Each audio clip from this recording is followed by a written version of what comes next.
जय माँ शमशान काली। आप सभी का हमारे चैनल में हार्दिक स्वागत है। और आज मैं आपको इस विषय पर बताऊंगा कि चिता और माता काली का क्या आपस में संबंध है, शमशान का आध्यात्मिक रूप से क्या अर्थ है। ये आपको इस वीडियो को बिना स्किप किए हुए पूरे विषय को समझने का प्रयास अवश्य करें। आपको यह पूरा शमशान रूपी विषय समझ में आ जाएगा। कम ही शब्दों में मैं पूरा सार यहाँ समझाने की कोशिश कर रहा हूँ, इसलिए आप सभी से विनम्र निवेदन है कि आप पूरा वीडियो ज़रूर देखें। चैनल को लाइक और सब्सक्राइब, वीडियो को लाइक करें, चैनल को सब्सक्राइब करें।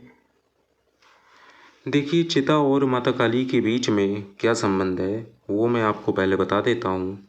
मृत देह के ये जो मृत शरीर होता है उसके दाह संस्कार के लिए लकड़ियों के ढेर के ऊपर उस मृत शव को रखा जाता है और उसको जला दिया जाता है।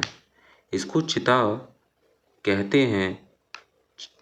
साधक को अपने शमशान रूपी हृदय में सदैव ज्ञान रूपी अग्नि जलाए रखना चाहिए ताकि अज्ञान रूपी अंधकार को दूर किया जा सके। शमशान रूपी हृदय यानी भावशून्य हृदय, जहाँ मनुष्य में बालक के समान विचार हो, मन हो, कोई काम क्रोध लोभ मोह इन सभी विषयों से उसका मन बहुत दूर हो, इसी को यही वो संबंध है जो चिता और माता काली के बीच का संबंध है। तो अपने हृदय में ही शमशान रूपी अग्नि को जलाए रखना है। अब मैं आपको शमशान का अर्थ आध्यात्मिक रूप से क्या है ये बताता हूँ। व्यवहारिक दृष्टि से शमशान वो स्थान है जहाँ शव के दाह का कार्य होता है, परंतु आध्यात्मिक या दार्शनिक दृष्टि से शमशान का अभिप्राय कुछ और ही है। ये वो स्थान है जहाँ पंच महाभूत यानी जल अग्नि पृथ्वी आकाश वायु चिद ब्रह्म में विलीन होते हैं। इन्हीं पंच महाभूतों से संसार के समस्त जीवों के देह का शरीर का निर्माण होता है तथा शरीर इन्हीं पंच महाभूतों के मिश्रण से बना हुआ है। शमशान वो स्थान है जहाँ पांचों महाभूत के मिश्रण से निर्मित यह शरीर अपने अपने तत्वों में मिल जाता है। जल जल में चला जाता है, वायु शरीर के अंदर जो है वायु में विलीन हो जाती है, अग्नि अग्नि में विलीन हो जाती है और आकाश तत्व में विलीन हो जाता है, पृथ्वी तत्व में विलीन हो जाता है। तामसी गुणों से संबंध रखने वाले देवी देवता शमशान भूमि को इसी कारणवश अपना निवास स्थान बनाते हैं। देवी काली, देवी तारा और माता भैरवी इत्यादि देवियाँ जैसे कि माँ छिन्नमस्तिका, डाकिनी और भद्रकाली, प्रत्यंगिरा, ये सभी शमशान भूमि को अपना निवास स्थान बनाती हैं।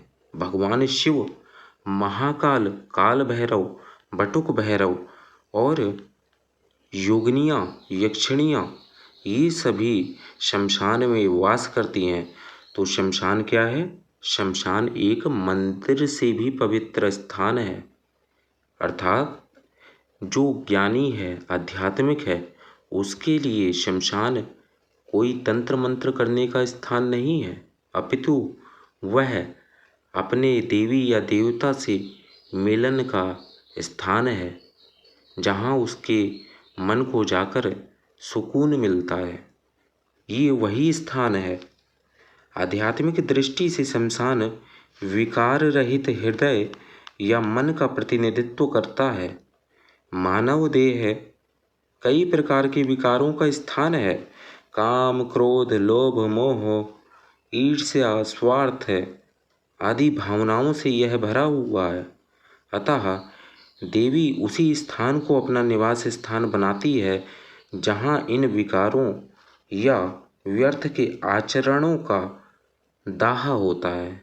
आपने देखा होगा कि देवी तारा जो है उसको कहा जाता है प्रत्यारीढ़ पदार्पितांग्री शव हृद घोराट्ट हासा परा, यानी जो शव के हृदय पर अपना बायां पैर रख कर घोर अट्टहास करती रहती है।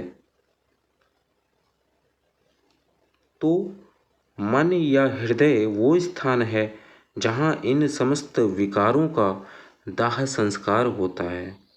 अतः देवी काली अपने उपासकों के विकार शून्य हृदय पर ही वास करती हैं।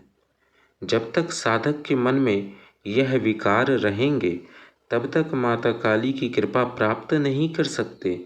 अतः विकारों से मुक्त होना है तो तड़पना पड़ेगा, भूखा प्यासा रहना होगा, जप तप करना होगा, अन्न का त्याग करना होगा, विकारों को जलाना होगा, तब माता काली की कृपा आप पर होगी। यानी आपके ऊपर कृपा माता के नीचे चरण में आपका स्थान होगा। और शमशान काली की हाथ की जो मुद्राएं हैं वो वर और अभय नहीं है, इसलिए शमशान काली के साधक जो हैं वह माता के चरणों में ही, उनके चरणों में आने से ही उस साधक को सब कुछ मिल जाता है। जो बड़े बड़े देवी देवता अपने हाथों में वर और मुद्रा धारण करके वो आशीर्वाद देते हैं, लेकिन माता शमशान काली तो इतनी प्रिय और सौम्य है अपने भक्तों के लिए कि वह उसके चरणों में पड़ने वाले के ऊपर ही दया कर देती है।